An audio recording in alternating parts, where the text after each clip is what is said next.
MLS Aces Podcast, episode 369. This is your host, Tom Sweezy, once again recording through his potato. And we have Jason Vivang, who, Jason, I feel like you have a good news, right? You finished up some classes and stuff, but it's just long week. I was sick last week, obviously, and into this week, I feel a lot better. I'm still a little congested, so hopefully it doesn't come through on the microphone, but we're back. I feel better. I have energy for, I thought I was going to die, but I'm not. You're not dead. Jason is not dead, thankfully. And I watched Pirates of the Caribbean. Great movie. Bro, those are some underrated series. Very underrated movies. So good. So good. I think that's enjoyable levels for adult and child. So rewatchable too. Shout out Johnny Depp. I was gonna say Jack Sparrow with Johnny Depp, same person. It's all the same.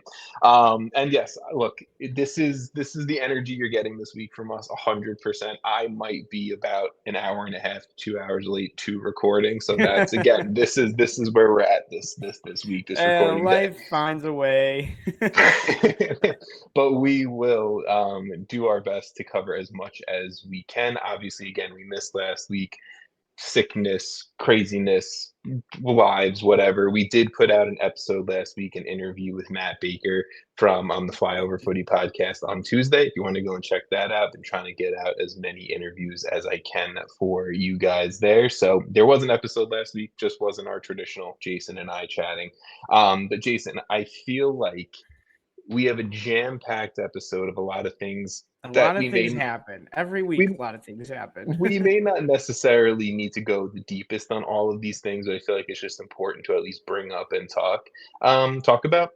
And I feel like the first thing that I do want to just say is fuck cancer is obviously, the general theme about that conversation. But we've talked about it a few times over the last, 2 years on this podcast. St. Louis City star Edward Lowen, his wife Alana was dealing with brain cancer for the last 2 years. And obviously, tragically, the news dropped, I think it was late last week, that Alana lost her life and lost her battle to brain cancer. So our thoughts, our hopes, our prayers, all of that go out to Edward, his family, Alana, her family, and everything just around that. Horrible news, honestly. And it's not even this isn't even the soccer stuff, right? This is just the human life being stuff. Yeah, exactly. That it's just it's gets intertwined in the podcast and in the game and in everything that we talk about, and everyone has their own conversation and history of cancer, or someone that they know really closely dealt with it, passed away from it, whatever it may be. So obviously, I think just kind of give an extra thought to Edward, Alana, their families, and everyone today for all of that. In a really not good transition out of that, I'm hoping to bring some good news to the rest of everyone's lives out there.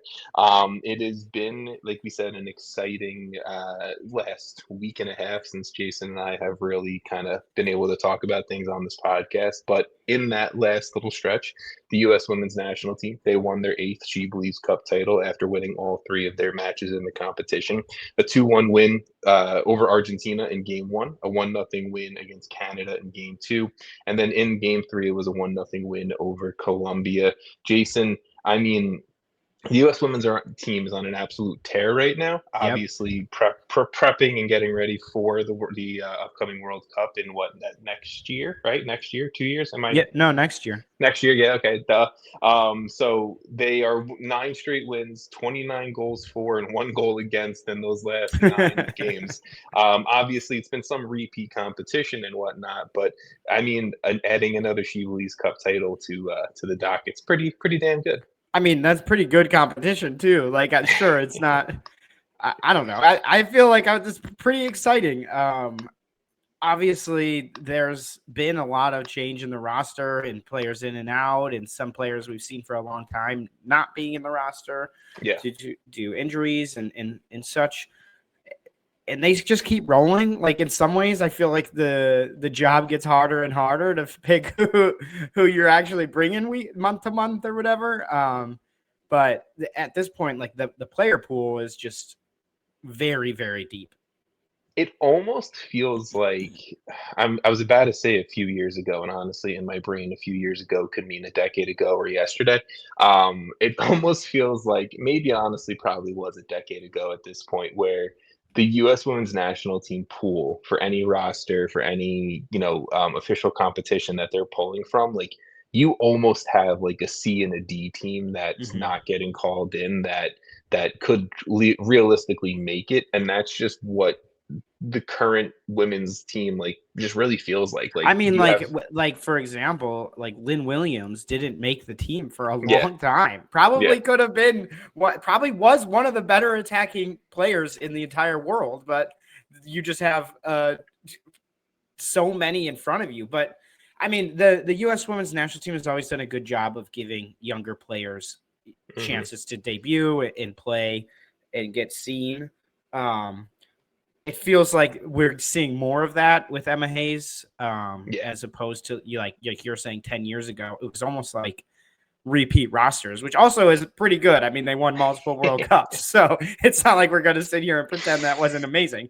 But the women's soccer in general has grown so much, and the competition has gotten so much better that I don't think you can just get not that they were stagnant, but like they have to always be looking for the next players, always be looking for who's available, who's the right players, and Emma Hayes has been killing it, man. Like we're going into a World Cup next year, next year. And there's like a lot of optimism. Like I feel going into the last World Cup, there was optimism, but there was that kind of like, who are they bringing? Is it still some of the older players? There was kind of that divide. It also felt like last World Cup. It almost seemed like it was like the rest of the world eventually. Was the rest of the world like kind of catching up to the top tier of the U.S. Women's National Team? And I think the rest of the world is to an extent because the rest of the world is definitely caught up. But the team Spain can put out, the teams France can put out, the team Germany, England, they're top of the line teams. Like they're not 100%. It's not even close. I mean, that's not to mention some. Japan has still been always good. Brazil's usually really good. I mean, just this last SheBelieves Cup, Argentina. I mean, Canada. I forgot to mention Canada. Like, there's good teams all across the world now. 100%. But I think the U.S. probably have like the luxury of quantity of players to pull from. Yeah, probably more, but the quantity and quality for sure. Yeah, your best 11 is matching up well, but like, yeah, the top European teams, the top teams in North America, South America, everywhere, Asia, like those best 11s are also very, very scary.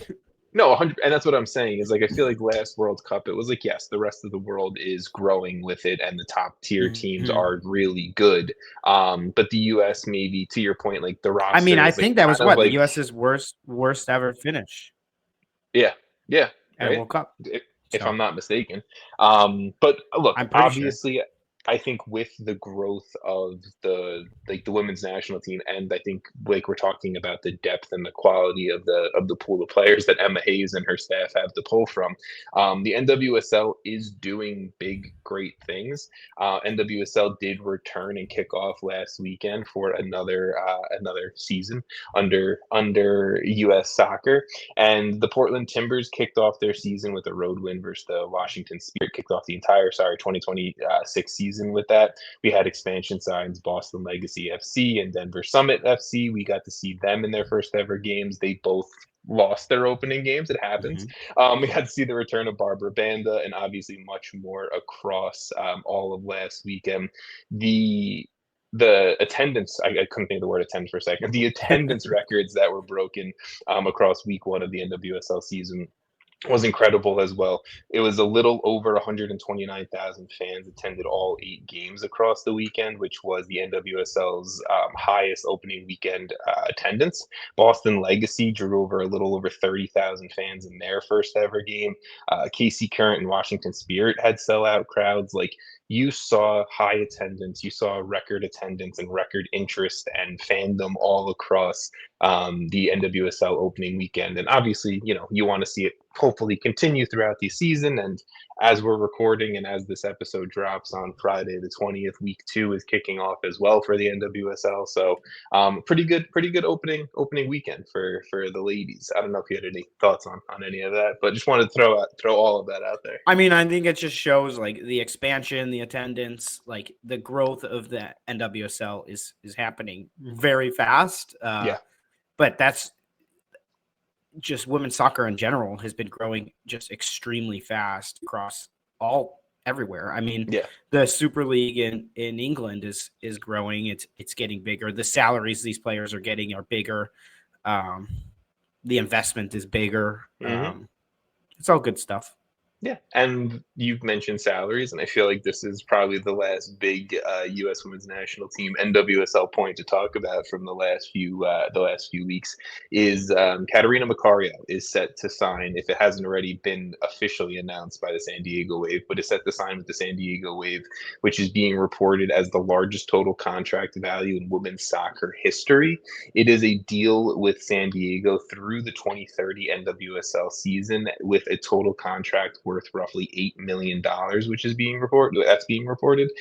San Diego is also reportedly paying a $300,000 transfer fee to Chelsea for Macario.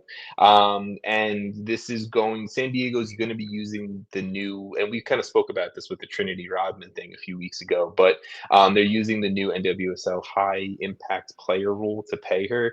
And again, this is the same rule that's allowing Washington to pay Trinity Rodman. And I'm pretty sure Denver to pay Lindsay Heaps as well, if I'm not mistaken. I might be wrong about that one, but Catarina Macario set to be the new star in San Diego. San Diego soccer's popping right now. Yeah, I mean, Macario coming back is great. I think obviously has dealt with a lot of injuries over her career. Yeah, some pretty big ones.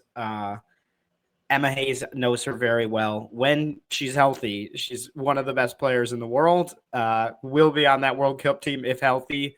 Played for Emma Hayes at Chelsea. Deserved contract. It's awesome to see. I think the more we see these types of contracts is really, really great. I still am confused about this high impact player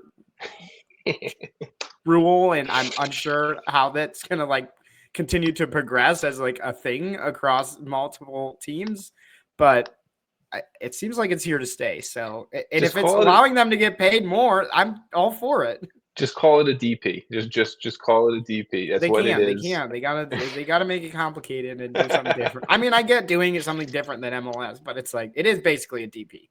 Yes, I mean it is. You can pay these players up to any amount that you want, right, and all of that. But yes, there's obviously other roster. There was just controversy when it got implemented with Trinity Rodman, and I feel like that just got swept under the rug, and I don't know how that's not come back up. Or well, I'm just stupid. I feel like it got swept under the rug because now other teams are just using it. And it's just oh, okay, this is what the point of the rule was. Got it.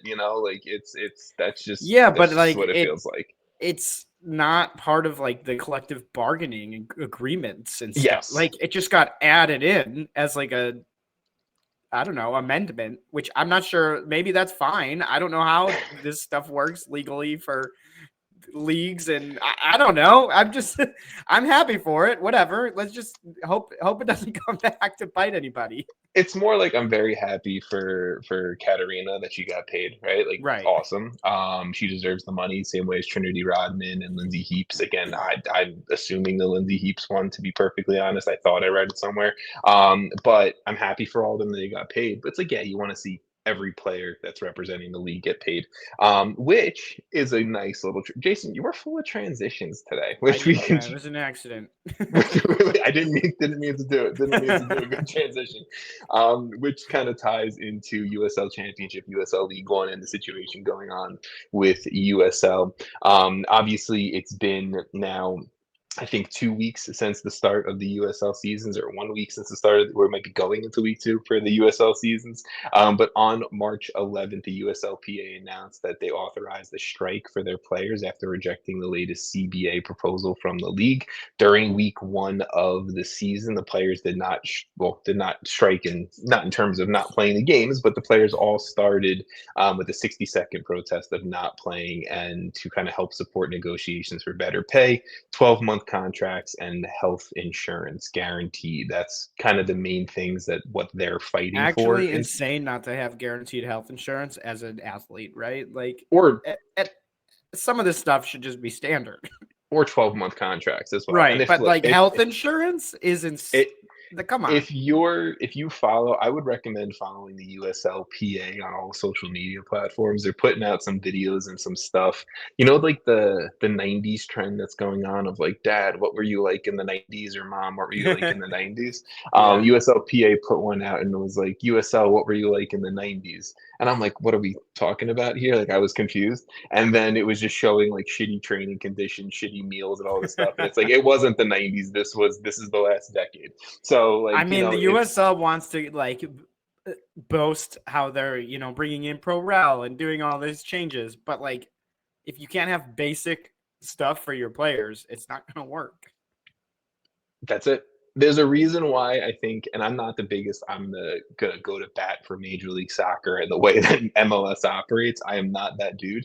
But there's a reason why I think MLS. To be fair, we are very critical of how MLS operates when we want to be, or 100%. when there's reason to be, not want to be. Yes, no, I get what you were saying, 100%. But I'm saying, like, there's a reason why MLS operates the way it does, and it's not perfect, far from it, but it gives stable conditions to players and staff and professional setups that USL right now is not showing that they're ready for a Division I league to come in. That's just that's ultimately what it is. I think players should have health insurance. I think players should have an annual contract, at least a 1-year contract. And yeah, that's my thoughts around all of it. But good transition there, Jason. Good transition. Mm-hmm. Let's go into the US men's national. Yeah, we'll go USMNT, US men's national team. So Mauricio Pochettino announced his March friendly roster for the USMNT, which is going to be the last camp, the last set of friendlies before the 2026 World Cup kicks off in June. This is pretty much from comments from Pochettino and others around US soccer have said, like, this is the final pool of talent that he's going to be picking from for his 26-man roster. Just some notable injuries that we are not going to say, or we might talk about, but we're not going to say that made the roster here. Tyler Adams is out injured, Serginho Dest is out injured, and so is Haji Wright. And then the notable outs not selected for this roster: Diego Luna, Alejandro Zendejas, Yunus Musa, Noah Kai Banks, and Josh Sargent were probably the big ones. Noah Kai Banks and Luna probably the biggest two. But I did see Pochettino did say Noah Kai Banks is still deciding between Germany and US, so that's probably why he's not in this. It's not great that we're 3 months out from a World Cup and we have potentially a starting caliber center back, still deciding. It's his. I'm not saying rush a decision. It's his decision. I'm for whatever you want to represent. He's a dual national between Germany and the US. Obviously, there has to be some German interest if this is this real or this delayed of a decision. He's been. Well, yeah, you're not this close to a World Cup. You're not undecided unless there's really interest on both sides. I from think Germany and from. I think he's picking Germany. He's made comments of he's not going to have potentially playing in this World Cup be the reason why he decides to pick a nation. I think he's leaning Germany, to be perfectly honest, but we will see. I guess what plays out for Noah Kai Banks. He was born in Hawaii. I was trying to figure out his youth career was in Germany, right? Military kid, I'm pretty sure. Military father, that kind of whole situation. Sense, John Anthony Brooks, Jermaine Jones, Fabian Johnson, all those dudes. Same story there. But let's talk about the guys who are in the camp right now. Goalkeepers: Matt Freese, Matt Turner, Roman Celentano, and Chris Brady. Our goalkeepers made it, buddy. We're half. How fun is that? That is great. That is great. Now, do I think Chris Brady will see a second of play time and be in the World Cup? No, but it's cool for me. I'm happy about it. I personally think it's Freeze, Turner, Celentano. Turner is back playing. Pochettino has called him in the past. Roman Celentano's kind of been a consistent under Pochettino. Obviously, Matt Freeze has been the starting goalkeeper for the U.S. for the last, 2 years, year and a half, whatever. I think this is just like a nod to Chris Brady of like, can you win the third goalkeeper job? I guess, but I'm happy with this group. It's a good, strong, solid group. I have nothing really to say. It's a group that we were sort of expecting. I think Chris Brady is obviously unexpected, but that's simply, I don't know. In addition, the only other goalkeeper it would have really been is Patrick Schulte, who's been called in, but by Pochettino. But Schulte, no offense, Horvath maybe, but. It's been a while since we've seen him. So. No offense to Ethan Horvath. He's like 31. He hasn't really ever. How old is Celentano? I don't think he's that young. Celentano's 25. Oh, man, he is young. Yeah. He's got a career ahead of him. Yeah. He could be the future USMNT goalkeeper. I think. Well, I don't think Matt Freeze is that old either. Freeze is like 28, I think. I mean, that's pretty young for a goalkeeper, though. Yeah, look. 27. How long did we assume it was going to be Zach Steffen and Matt Turner's job? And Jason's just having a. I started coughing. Sorry, and he's okay. That was rough. Look, I'm still getting better. I'm still getting better over here. Like we said to start the episode, he's alive. He's alive. That's it. Yeah. Let's go to the fullbacks. If I suddenly go mute, you'll know why. Fullbacks, Anthony Robinson, Max Arston. I'm throwing Tim Weah into this group, and Joe Scally again. Serginho Dest, the notable right wing back missing from this group. I mean, yeah, with Dest out, this is the right. Like this is the fullback combination. I don't really know. Is Alex Freeman more of a fullback? I mean, he's played a very good right center back under Pochettino, which is why I put Alex Freeman in the center back group. So, yes, Alex Freeman is a potential option at right wing back. You are correct, and everyone listening, Alex Freeman did make the roster. But he's primarily played right center back in a back three for Poch. So I put him in the center back group. But fair. Before we get to the center backs, any fullback? I don't really have much. Like you said, it's sort of expected, this group. I just hope Anthony Robinson actually gets a few minutes and plays, because we haven't seen him. We haven't seen him in a long time. I mean, injuries to our fullbacks have been brutal. Like Anthony Robinson and Dest, and I think Dest will probably be back in time for the World Cup. He should be, I think, from everything I was reading. And he's probably in this group. I mean, maybe that bumps somebody. Well, it will bump somebody.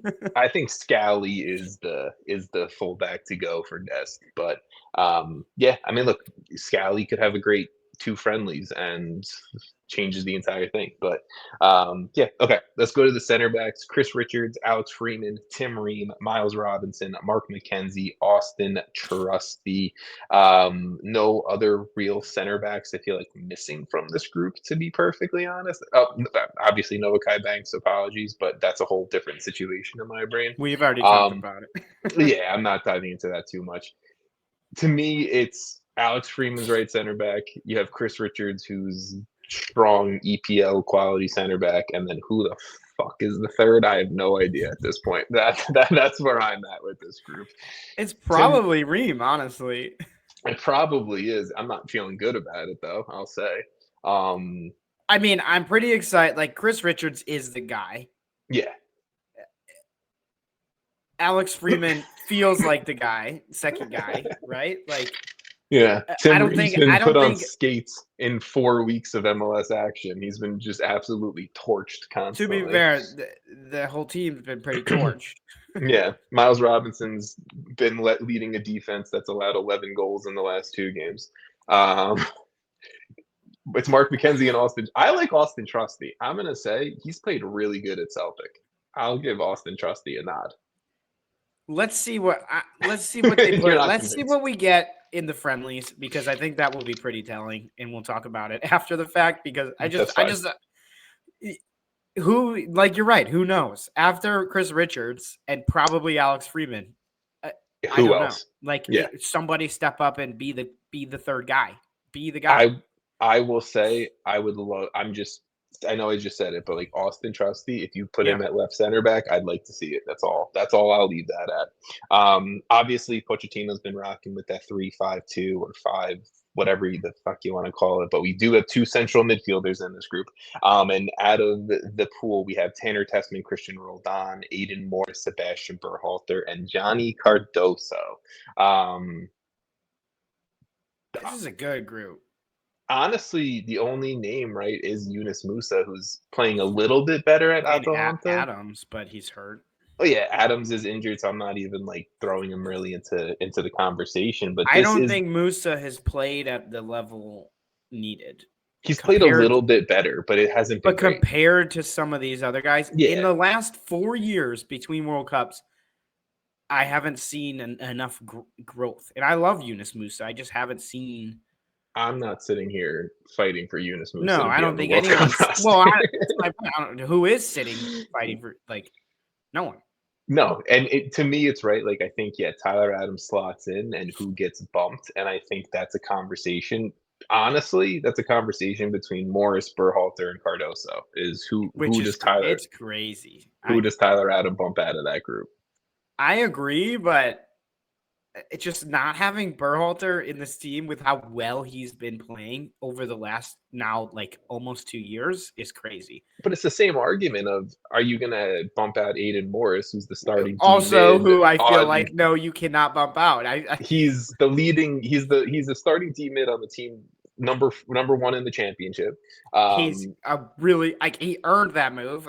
And Johnny Cardoso, yes, he hasn't proved it for the US, but he's now the starting central midfielder for Atletico Madrid. Yeah. Like, it's tough to say no to that too.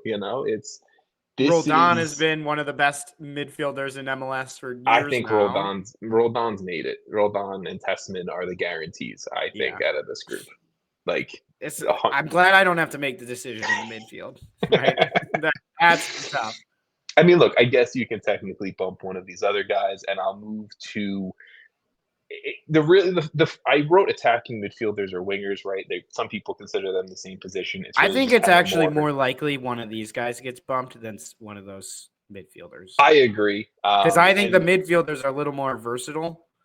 You can play around a little bit with those guys, and I think there's one notable name that I could see getting bumped for Tyler Adams. But I think we're thinking of the same person. But the attacking midfielders, the wingers, whatever we want to consider them here: Christian Pulisic, Weston McKennie, Malik Tillman, Brendan Aronson, and good old Giovanni Reina has made this group somehow, even though he's played like 100 minutes in the last 3 months. He's the one who I would bump. I don't want to turn this into a whole Gio Reyna conversation, because how many times are we going to fucking do that? There's no reason to have a Gio Reyna conversation because there's nothing to talk about. He doesn't play. He is the only thing that I will say, and I'm not the only one that says this, he is easily the most talented player on this roster. Most talented, without a doubt. When he is playing, he is an unbelievable soccer player, but he's not playing. I don't think you can put him as part of this group. I'm surprised he even got called up. Be prepared for his parents to write some strongly written letters. Allegedly. Yes, but look, you have Weston McKennie, who's been killing it at Juventus. Christian honestly Pulisic, carrying them. Weston, you just need 11 Weston McKennies, and that's all you need. And look, Weston McKennie could also very easily slot deeper in the midfield. He's just been playing further up in the attack for Juventus, so I'm like, he could realistically be an attacking midfielder. Yeah. Pulisic has been struggling as of late, but he's Captain America. He's a starter at Milan. He's still going to be there. I mean, he's one of the first names written down on this roster. 100. When Pochettino puts it together, like it's not a debate. He's also probably one of the best. Like, he probably performs the best of U.S. players we've seen in a while. Yeah, he's already a USMNT legend. It is what it is about Christian Pulisic. Malik Tillman has been a rotational piece for Leverkusen. It hasn't been, I think, as great as we kind of hoped. The transfer. I think their season was sort of derailed pretty early. So yeah, which I don't blame him, but he's had his moments, and I think deserves to be here. Brendan Aronson for Leeds. he's just an energy guy, right? He's going to run through a brick wall for you, and I think that's what he brings off the bench, and I think that's what Pochettino likes about him, and what every coach Brendan Aronson's ever had has liked about Brendan Aronson is he will sprint for 90 fucking minutes, and you need that sometimes. So I like the addition there, but I do think it's probably like Reyna or Aronson that gets bumped out of this roster potentially. But anything else about this group, Jason? Strong group. I like the group. Yeah. Strikers: Florian Balogun, Ricardo Pepi, Patrick Agyemang. Again, Haji Wright, probably the notable name, and Josh Sargent, but I'm not too surprised about that. Josh Sargent, sorry, I just said Josh Sargent again. Balogun, Pepi, Agyemang are the three strikers in this group. I'm glad to see Patrick Agyemang back. Ricardo Pepi obviously getting the transfer to Fulham finally. And then Balogun. I mean, Balogun's the 9, right? Like this isn't even an argument anymore. Yes, yep. No. Yeah. Okay. Got it. I couldn't tell that was a question. My bad. I was on the other tab and I tabbed over and you just. I'm like, hello. It's an interesting day. Anyway, I like this group. I'm not complaining about it at all. Like I have zero complaints. I like Haji Wright, but injured, so maybe he comes in.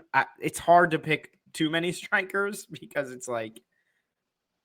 I'd rather them load up on different positions, but look, you're gonna bring 3, 100%. Maybe Haji Wright goes in for Agyemang, but yeah, that's it. It's I think that let's see how this plays out. These little 2 friendlies. I think Pochettino will give Agyemang the shot, and if he sucks, I think Haji Wright gets the spot, and if Agyemang kills it, I think then Haji Wright gets bumped. I personally think that's just kind of. I don't think Josh Sargent is being considered at all. No, I just wrote him in because I like Josh. He's around. I can barely say his name. I like Josh Sargent, but I don't think the performances for the U.S. have been good enough to bring him, and he also hasn't played in a while. Hey, Gio Reyna made it, so apparently that doesn't matter. I don't think Gio Reyna is making the World Cup roster. I'll say here right now, and I'll say I don't think he's making the World Cup roster. I think you might be walking those words back in a few weeks. I will gladly walk him back. I personally don't think he should make the roster. I don't think he should make the roster, but I think there's a good chance he does, is all I'm saying. But the USMNT have their upcoming friendlies for March. They are going to be playing Belgium on March 28th, and then they will be playing Portugal on March 31st. 2 strong opponents. Yeah, I like the strong opponents. We'll get some. It's like a little bit of a test. I mean, obviously they're still friendlies, but we want to see. This is, like you said, as close as we're going to get to the World Cup. This is the this is the roster. Like we're probably going to see.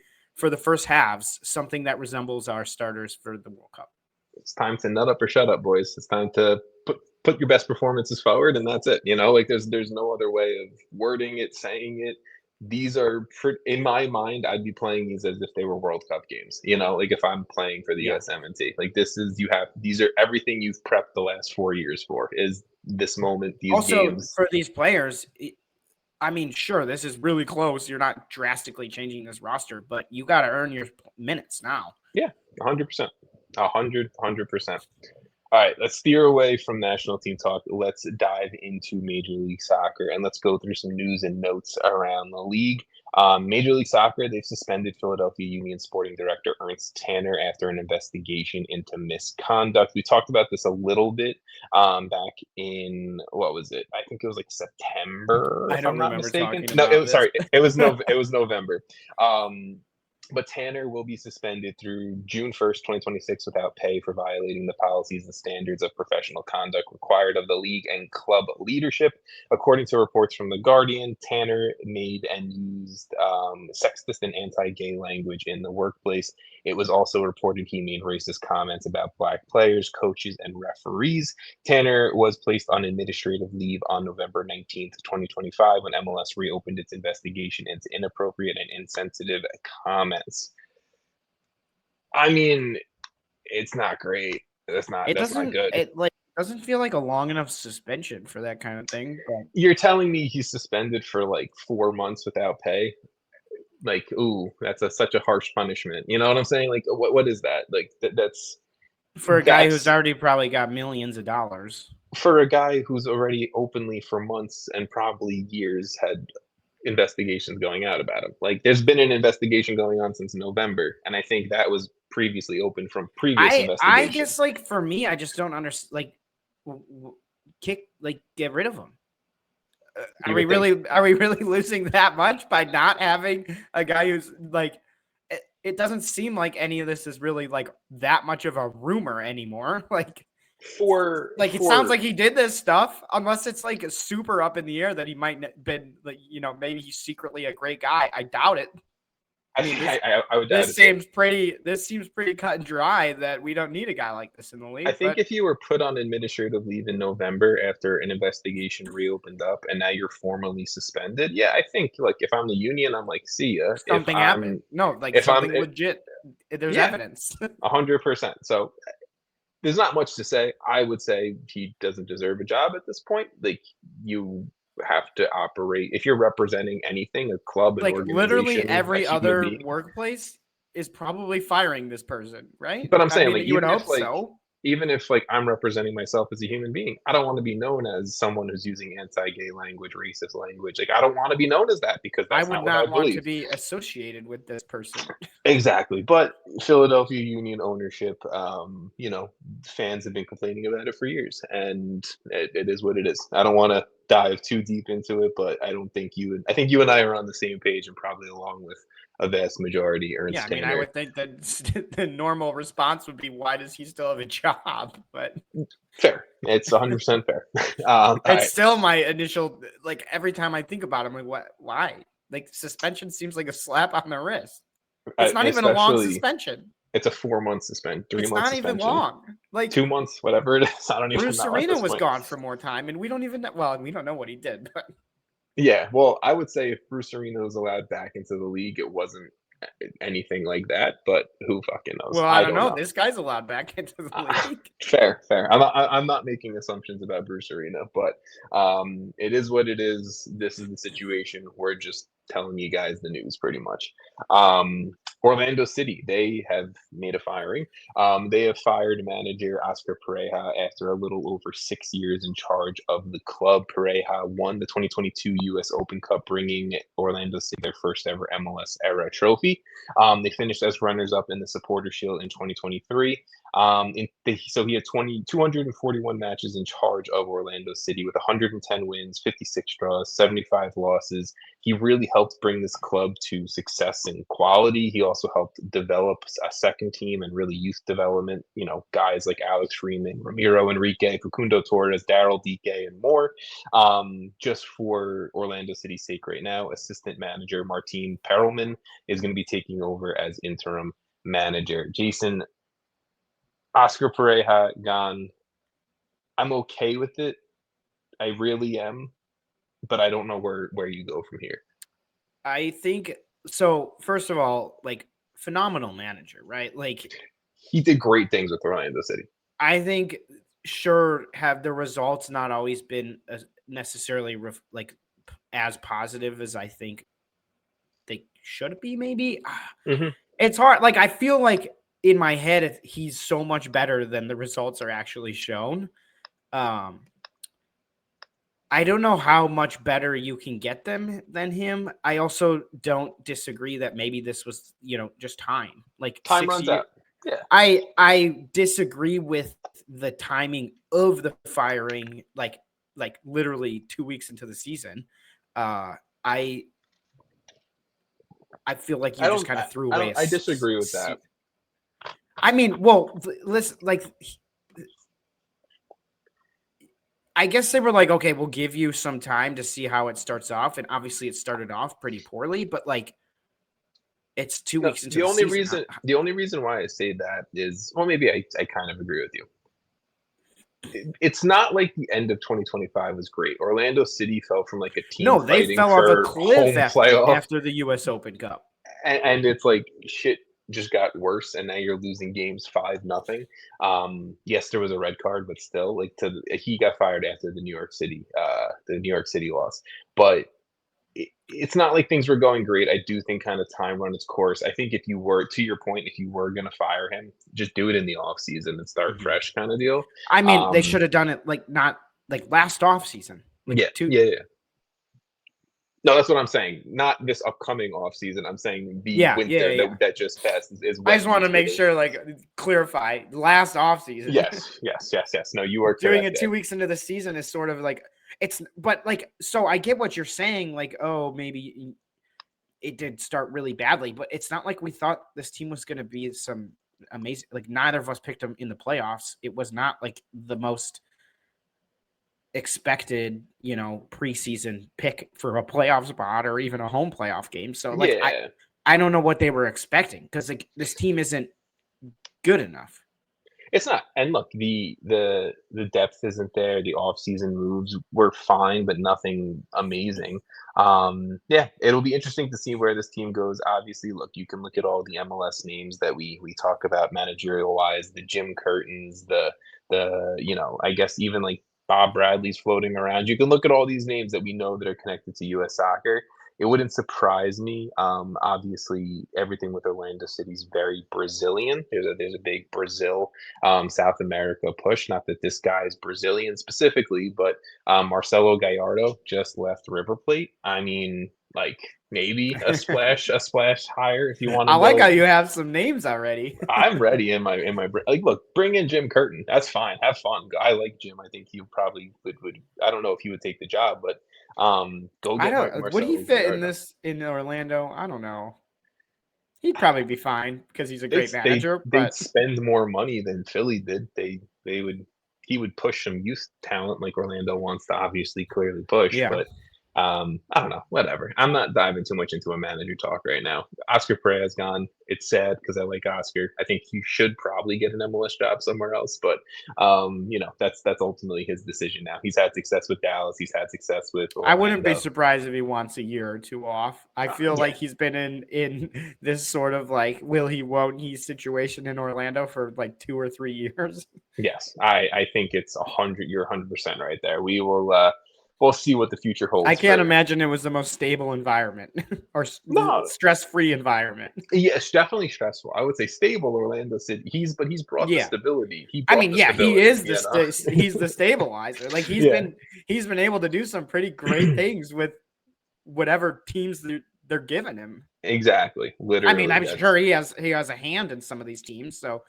And look, just like he had a hand in the off season that just was probably, and I wasn't really thrilled with their off season. But which is again why I don't understand why we're doing this 2 weeks into the season. Agreed. It makes no sense to me, but I think that's the only problem I have with it. If you were going to let Oscar Pareja go, it's not surprising to me, and I think it's probably going to be better for Orlando and probably better for Pareja wherever he ends up.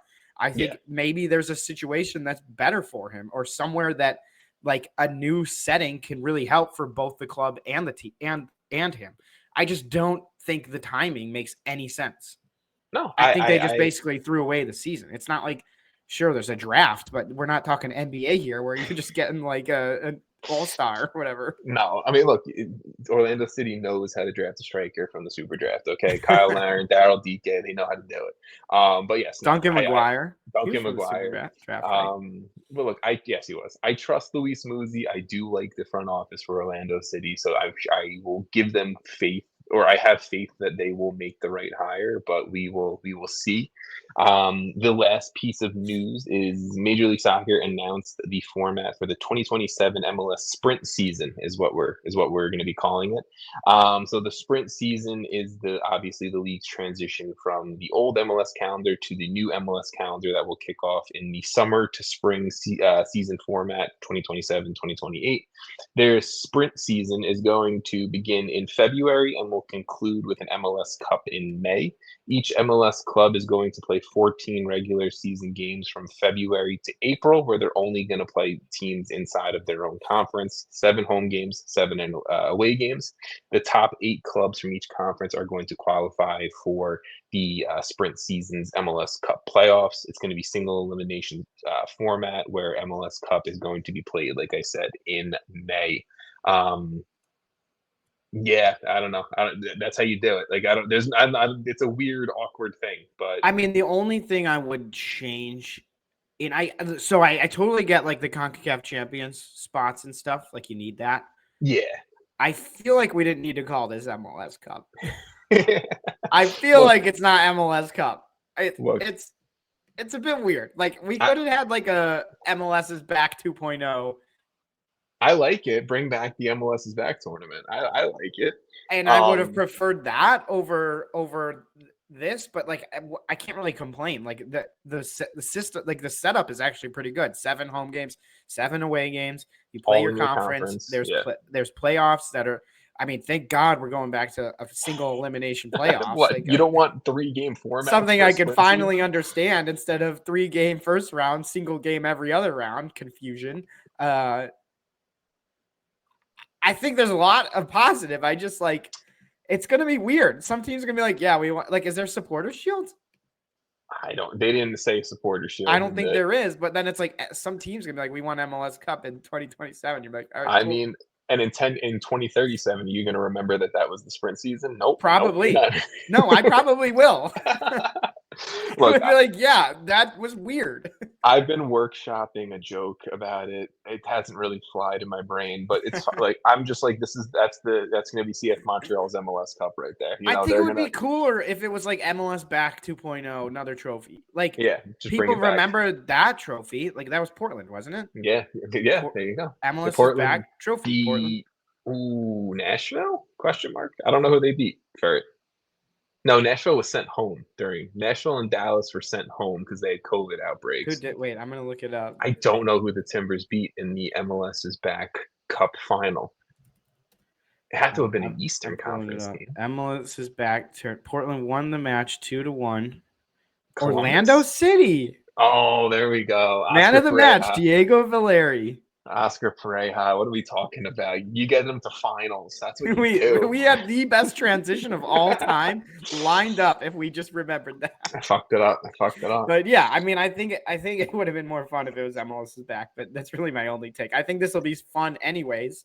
I like the system, like the structure of it. I just don't know if it's like it's a weird MLS's Cup. It is. It for sure is. All right. We're not going to spend too much time talking about the US Open Cup opening round, even though I had so much fun watching this on YouTube streams all week. I do just want to say there is officially 1, 2, 3, 4, 5, 6, 7 amateur clubs as of right now who had Cupsets defeating pro sides, and we'll move on to the second round. There's a potential for an 8th because one of the games had to get delayed until next week, so we could see 8 amateur sides moving on. I absolutely love it. That's all I want to say. Shout out to Vermont Green FC for defeating Portland Hearts of Pine. They had like a 2,500 seat stadium sold out for this game, and apparently the parking lot was like jam packed and it was insane. So I mean, that's the beauty of the US Open Cup. And also, like, you sent me some clips and tweeted out some stuff. It's just so funny to watch. Like, it looks like you're watching like a high school teams, or it's like wasn't that one game indoors? There's a few indoor games in the Midwest. Yeah, it's just funny to me. I love it, but it's always like some dudes filming it with like their camcorder recorder or whatever. Like, it was there's one thing I wanted to say and I forgot to write it down. Yes, so for amateur side, Kalonji Pro Profile, who lost to Chattanooga FC, we had the youngest ever goal scorer in the modern US Open Cup history. 14-year-old Braden Kalonji, who is currently in the 8th grade, scored a goal. And that's so weird.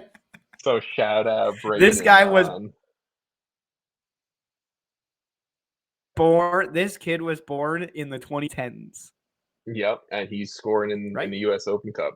What were you doing at 14? That's funny. That would have been 2009. Probably like running around. a lot of video games. A lot of Call of Probably Duty, playing video games. Yeah. PlayStation 2. A lot of that. No, yeah, PlayStation 3. I never had a PlayStation 3. I had an Xbox 360. I had a 360. Yeah, I was a 360 kid too. I had a PlayStation 2 though. I went GameCube to 360. Tell me how I did that. I don't know, but that was my transition. All right, let's finish up the conversation or the episode with CONCACAF Champions Cup talk. I don't know how much we really want to dive into each. Absolutely. Well, we don't want to dive too far, otherwise it'll start to make us depressed. I wrote this, I tweeted this last night after the Cincinnati collapse, and I just really just want to say it on the podcast. MLS history in CONCACAF Champions League or CONCACAF Champions Cup, whatever it was, is always just going to be the same. We've taken tiny steps forward, but MLS clubs in Mexico have always and will always fail. The entire aggregate for the Philadelphia Union and FC Cincinnati games are just, you see the discrepancy in talent. You see the failed missed opportunities that if you score the one big goal in that moment, you're silencing a crowd in Mexico. You're doing what you have to do. And whether that's not ready for the moment, whether that is a talent discrepancy, whatever it may be, it was shown so many times in the FC Cincinnati series, the Philadelphia Union series, the San Diego series, all of these MLS First Liga MX kind of games. And that's just what we see every single year. And I get myself depressed and I get myself excited for a potential upset. And here I am. I don't know. You have any high arching things you want to say about it before we dive into any specific moments? I also get myself excited for it. I think those first legs do a disservice to us as fans because in some ways, like I always am like, oh, first leg went so well. Like all we have to do is not allow 600 goals. And I'm like, and we do it every time. But like last night was a good example because that Cincinnati game was tough to watch. Cincinnati fucked that. All Cincinnati needed to do was score an away goal and lose 4-1. That's all you need to do. And you can't even do that. You can't even lose 4-1. I mean, I didn't have any hope after watching New England just put just destroyed them. It wasn't even a close game on the weekend. So I was like resigned to this one. But they brought me into it. They gave me hope just to ruin it. Like I had to watch extra time where all they were doing was kicking it straight back to Tigres, pretending like they could hold for 10 minutes. Like there was the moment in last night's game where Ta Anunga wins a ball in Tigres' opposition, and all he has to do is lay it off to Kevin Denke, who's one-on-one with the keeper. You score 2 away goals, you're moving on. And Ta Anunga shoots it from 45 yards out and just nowhere. What are you doing? That moment, because there's literally 2 minutes left in the game at that point. Yeah. In extra time. And I saw that happen. And there's 100 things he could have done differently. All he had to do was not hit the ball, just nowhere near the goal, first of all. I don't know. There's so many moments in that extra time where I was texting you. I was like, all you have to do is waste 20 to 30 seconds here and there. Don't just kick it back. Every time they won the ball, they were like, we'll just punt it as far as we could. In 5 seconds, Tigres was back down the field. You can't just sit there and defend for that long. They had 4 chances at the top of the box in extra time alone that were just free shots. No wonder one went in. You know what? I have not been on the Pat Noonan, Chris Albright out train because I think those two specifically, and obviously the staff around them, have brought this team from easily the worst club in Major League Soccer history to a really good team. But it's performances like what we've seen all 2026 that I'm like, yeah, I think both should maybe be on the chop block, hot seat, whatever you want to say. Fans have been calling for it. So obviously, specifically for Cincinnati, they lost their aggregate 5-4. They were up 3-0 in the first leg, lost down in Tigres 5-1.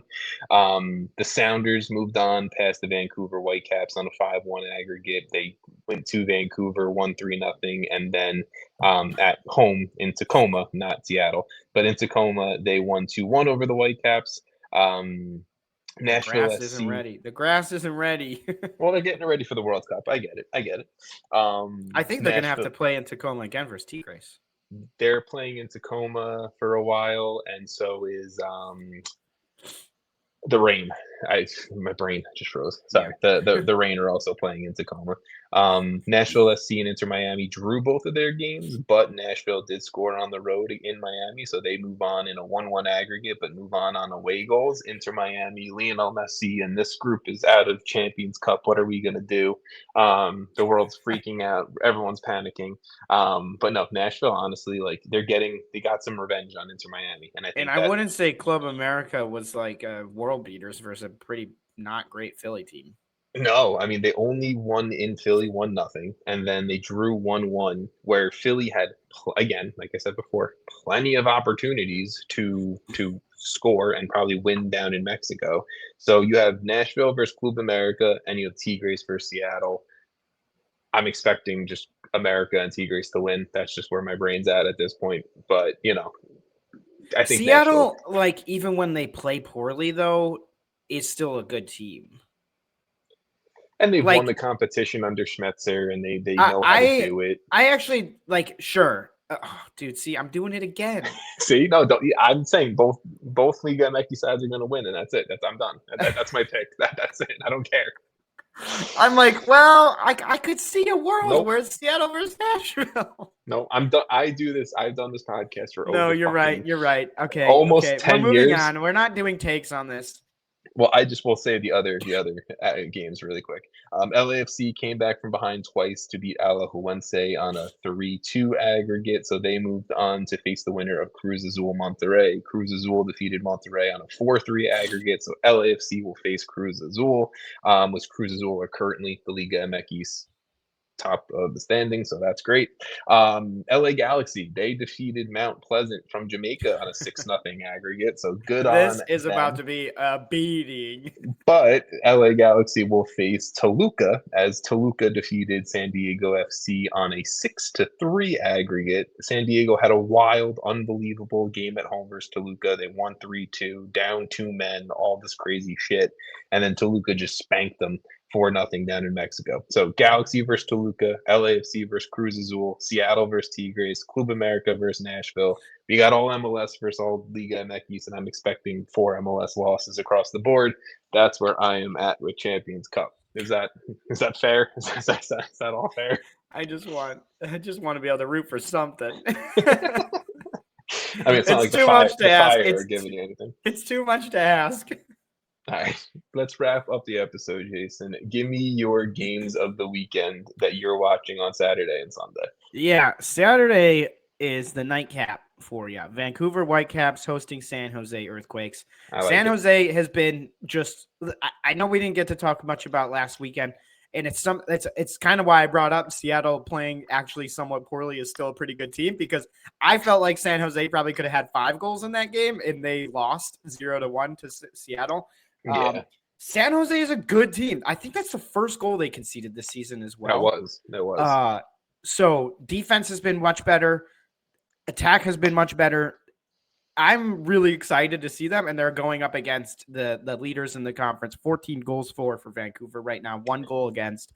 Vancouver might just fuck around to win a supporter shield, but Vancouver's been pretty much unstoppable. So I mean, really tough to back-to-back games for San Jose, but San Jose has been like, and I'm glad because I was kind of high on this team before the season. I'm really excited about it.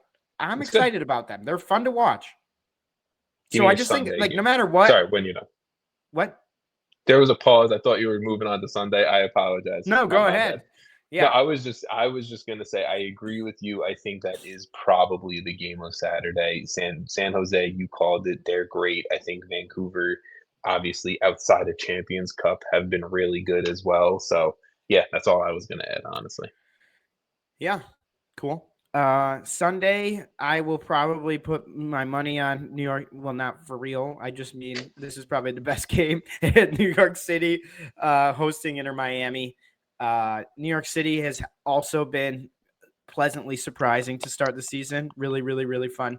they've had some fun games. I don't know if they've had like the hardest games, but I think they've played a lot of 10-man sides. If you really go back and look at it, a lot of red cards against them. And I think Inter Miami has been disappointing, like entirely for the expectation. So this is 1 versus 3, basically early season. For the actually 11 goals for, so second highest goal scorers in the league with San Diego tied. But yeah, Miami better start kind of shaping up because the CONCACAF Champions Cup getting I mean technically losing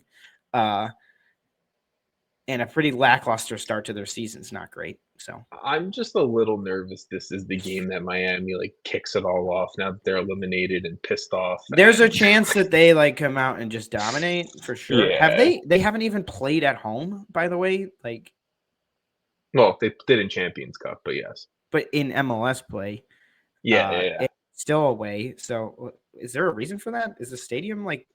The stadium's opening up in like a few weeks, the new one. So I think they've had some like scheduling issues with that. And they're probably not playing at the old one anymore, right? I think they did for Champions like Cup. Okay. But like I don't know how that works. It's a weird situation.